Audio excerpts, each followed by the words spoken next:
My first lifestyle issue is coronary heart disease, which is also known as CHD. Now, CHD is a condition where the arteries and blood vessels around the heart get blocked and therefore, or actually narrow, and therefore cannot fully provide oxygen and other nutrients to the heart muscle. Now, this can be caused by many problems. The main cause of this is the accumulation of fatty materials in the blood, which basically means if you eat too much fat, if you're eating too many sugary foods and they're not burning that off, this could be a huge problem, as it then thickens up in your arteries and veins and you can't obviously provide that oxygen that your heart needs. These issues can result in very serious things such as cardiac arrests, strokes as well, and like I say, the main cause is due to the consumption of fatty and sugary foods. Now, the major health risk factors are, or some of the main people that can get it, it can actually be hereditary. So people's parents who had CHD are not necessarily going to get it, but are more likely to get it. Sex, another thing, men are more likely to get CHD at a younger age, although it sort of levels out more when you get older. And like I say, age, men who are over 45 years and women who are over 50 years of age are more likely of getting CHD. And yeah, consequences. Now, like I said earlier, the main consequences of CHD are heart attacks, which can obviously easily result in death. They can also include other symptoms such as chest heaviness, which is known as angina, shortness of breath, or you can get very heavy chested. Many people, however, don't feel the effects of CHD before they have the heart attack, and therefore this can be a huge problem, as people can't tell when it's going to come.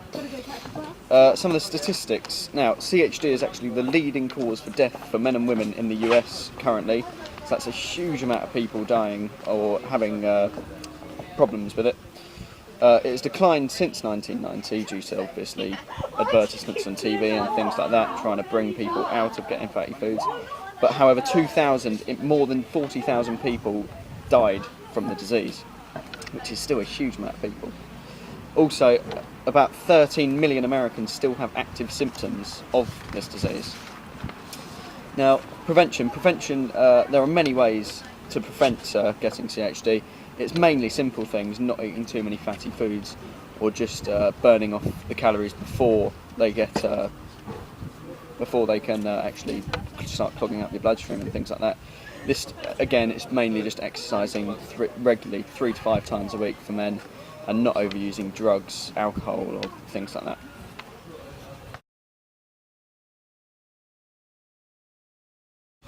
The second lifestyle issue that I'm going to discuss is smoking. Now, smoking is obviously the inhalation of tobacco, nicotine, tar, as well as 4,000 other chemicals, most of which are actually poisonous and can damage your system in many ways, actually.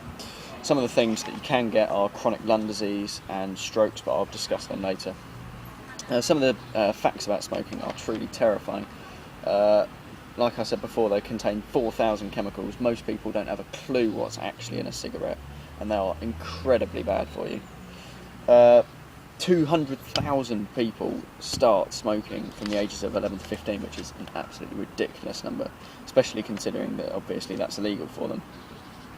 It also contributes to over 100,000 deaths per year, which is, again, a gargantuan number to actually try and get your head around.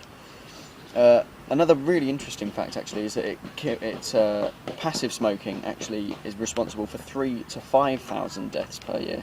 So it can show that it's not only hurting your system, but all the people around you. It's really damaging their systems. Now, cigarette consumption was actually the most in the 1960s, when they were hugely advertised. And obviously, since that got banned, it's now started to decline, but it's still a massive, massive industry, and obviously causes a lot of deaths and illnesses. Some of the effects and consequences of smoking include cancers, you can get heart disease, lung disease, strokes, the list goes on and on, due to the tar, or mainly for lung disease, due to the tar sticking to your lungs. Obviously it's not getting what it needs, they start to become blackened, and it's really, really horrible. It can also damage bones, cause blindness. It's just, the list goes on and on and on for it. There are several ways how to quit. Obviously, smoking electric cigarettes there are now, which will give you sort of the motion of smoking, so it sort of takes away the urge to. There's nicotine patches, which obviously reduce the craving for nicotine. And also, another large thing that smoking does is it affects your ability to exercise. So, because the tar in your lungs, it heavily affects your breathing, so you get out of breath much more easily. It also narrows your arteries, which reduces blood flow, and obviously you can't get the blood to your muscles when you need them.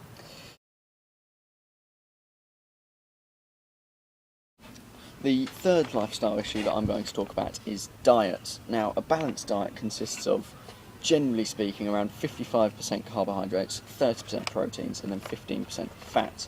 Obviously, fats being the least because you use it mainly for possible insulation. Obviously, you need more carbohydrates for energy and things like that, as well as proteins for muscular growth and repair. Obviously, if you get injured, very important in that. Now, the average calorie intake for a female is 2,000 calories, and for a male that's 2,500. However, for athletes it can obviously be a lot more than that because they need more nutrients to be able to supply the exercise they do, because obviously they're burning off a lot more calories than someone who's obviously not doing the same amount of exercise.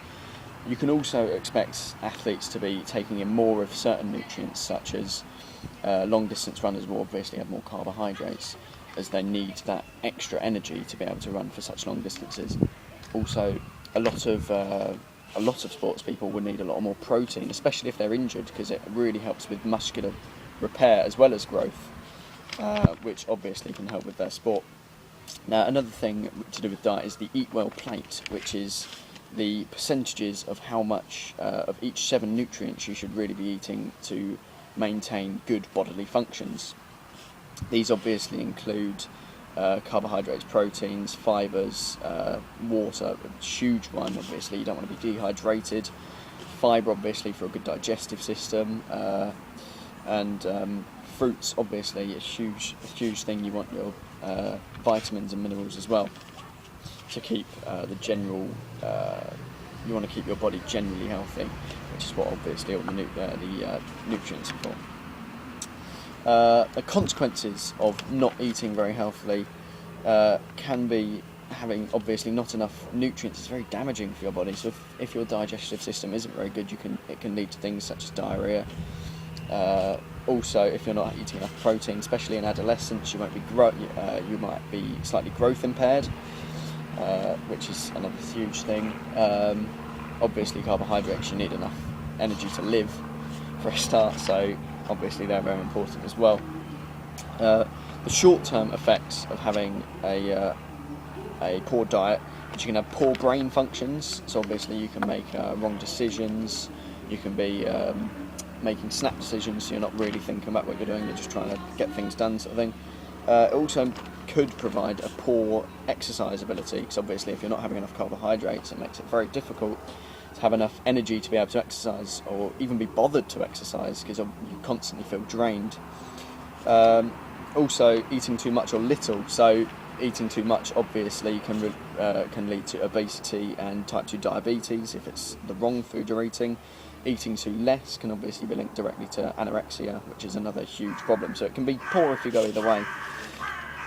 It can also lead to poor sleep, which obviously is another bad problem, especially in adolescence again, because it can affect your growth. The long-term effects are increased risk of disease. So obviously, if you're not getting the right nutrients and minerals you need, your body can't function properly, and therefore your immune system will be lowered, so you can much more easily catch infections and things like that. Obviously, things like heart attacks as well. If you're eating too much fats, then heart attacks and strokes are a direct link to that. And obviously, another way people try to tackle, especially overweight, is to diet. Now, there's goods and bads to dieting. Obviously, some people do it to look good, improve self-esteem, but there's also bad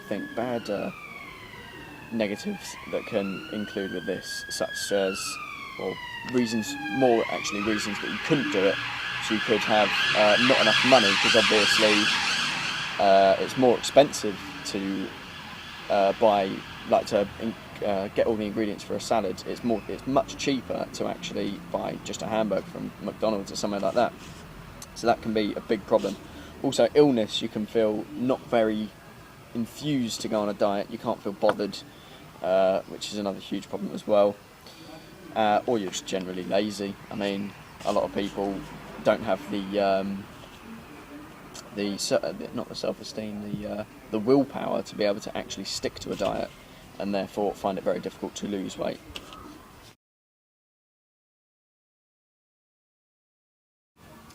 The fourth and final lifestyle issue I'm going to talk about is obesity. Now, obesity is being fat with a large amount of body fat content. It can be measured on the BMI scale, which is your weight divided by your height squared.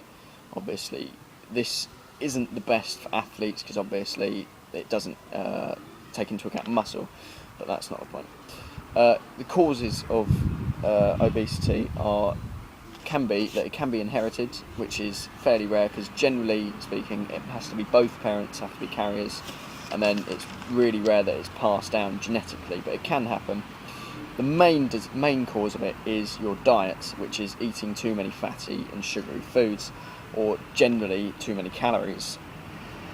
This can be bad, because obviously if you're not burning off, it's fine to eat these calories, but if you're not burning off these calories, they obviously do stick in your bloodstream and then can clog up your arteries and lead to many problems, and it can lead to obesity.